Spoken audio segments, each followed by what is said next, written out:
अस्सलाम वालेकुम। मेरा नाम हफीज़ हैदर है और मैं क्लिनिकल साइकोलॉजिस्ट हूँ। आज की वीडियो में बेसिकली जो है थ्योरीज और प्रैक्टिकल क्लिनिकल जो है पेशेंट की फील्ड के साथ जो ताल्लुक है उसको जो है एक्सप्लेन करूँगा।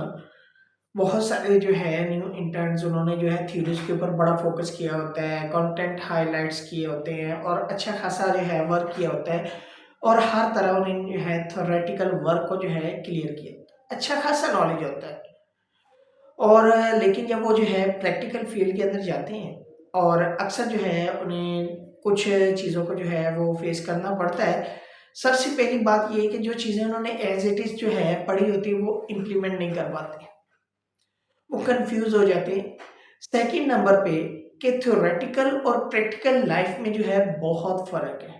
प्रैक्टिकल फील्ड जो है उसमें जब आपके सामने एग्जैक्ट रियल पेशेंट बैठा होगा और आप जो है उससे डिस्कस करेंगे, क्लिनिकल इंटरव्यू कंडक्ट करेंगे, तो जो है आप थ्योरेटिकल जो आपने ब्लू पॉइंट पढ़ रखे हैं, प्रॉपर जो नॉलेज है आपके पास, आप खुद कंफ्यूज हो जाएंगे कहाँ से शुरू करना है, कैसे शुरू करना है।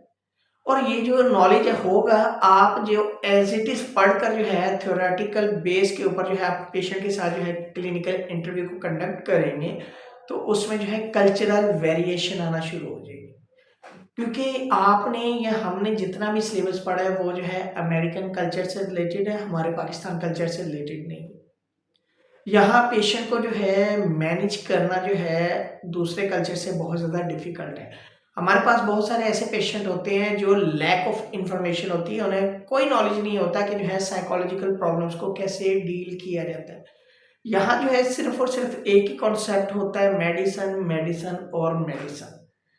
साइकोथेरेपी बहुत कम लोग जो है इसके बारे में जानते हैं, अगर जानते हैं तो इसकी इम्प्लीमेंटेशन के बारे में ये समझते हैं कि शायद चंद बातें हैं जो आप और हम बैठकर कर सकते हैं, तो बातों से क्या इलाज होता है। तो प्रैक्टिकली जो लाइफ है, प्रैक्टिकली जो पेशेंट है, रियल पेशेंट है, जब जो है न्यूली क्लिनिकल साइकोलॉजिस्टों से डील करते हैं तो वो डिफरेंट जो है छोटे छोटे जो है चीज़ों को, वो फैक्टर्स को जो है फेस करते हैं जिसमें कल्चरल वेरिएशन बहुत ज़्यादा है। तो कल्चरल वेरिएशन की वजह से जो एज इट इज हम जो है थ्योरेटिकल इम्प्लीमेंटेशन नहीं कर पाते। फिर जो है जो चीज़ें हमने बुक्स के अंदर मैनेजमेंट प्लान के लिए पढ़ी होती हैं वो एज इट इज जो है उनके ऊपर इम्प्लीमेंट नहीं कर पाते। होता ये है कि लैक ऑफ इंफॉर्मेशन की वजह से जो है पेशेंट जो है वो सही तरह क्लिनिकल जो है वो ट्रीटमेंट से रिलेटेड अवेयर नहीं होता। आप या हम जितने मर्जी जो है साइको एजुकेट कर दें, उनको जो कॉन्सेप्ट जो है एक स्टिग्माटाइज है जिसके ऊपर जो है वो एक बैलेंस लाइन के ऊपर चल रहे हैं, वो एक सेशन दो सेशन करवाएंगे उसके बाद नहीं आएंगे।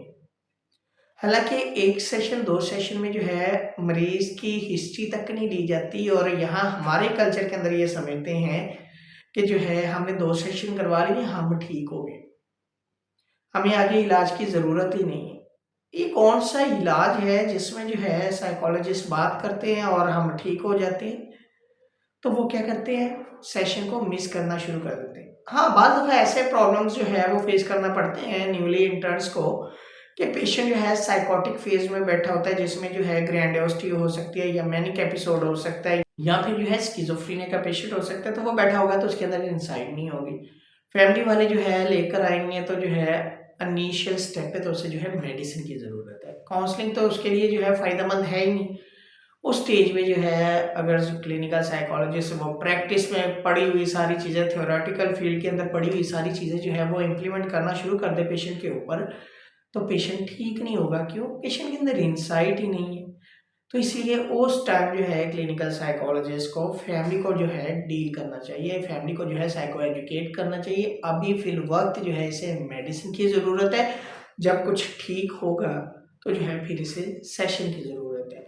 लेकिन कुछ बेसिक टास्क हम रखते हैं जिसमें इसकी self care, hygiene, medicine regularity और डेली रूटीन जो है वो मैनेज हो सके। इनके लिए जो है इसे काउंसिल करना और जो है डिफरेंट इसके ऊपर साइकोथेरेपेटिक वर्क करना जो है और डिफरेंट टेक्निक्स को इम्प्लीमेंट करना वो ज़रूरी है। तो आप सेशन लाजमी करवाएं। ये ना हो कि जो है सेशन जो है वो ना लें और जो है वो सारे निसार मेडिसिन की तरफ कर दें और आपके पास दोबारा आई ना। तो प्रैक्टिकल फील्ड के अंदर पेशेंट को या रियल पेशेंट को या रियल फैमिली को जो है डील करना जो है बहुत डिफिकल्ट है।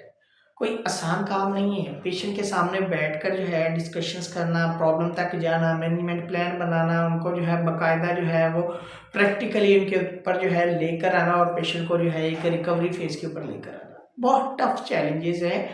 तो छोटी छोटी चीज़ें हैं, कल्चरल वेरिएशन को समझना बड़ा ज़रूरी होता है। फिर जो है पेशेंट और फैमिली के जो है बैकग्राउंड को समझना बड़ा ज़रूरी होता है।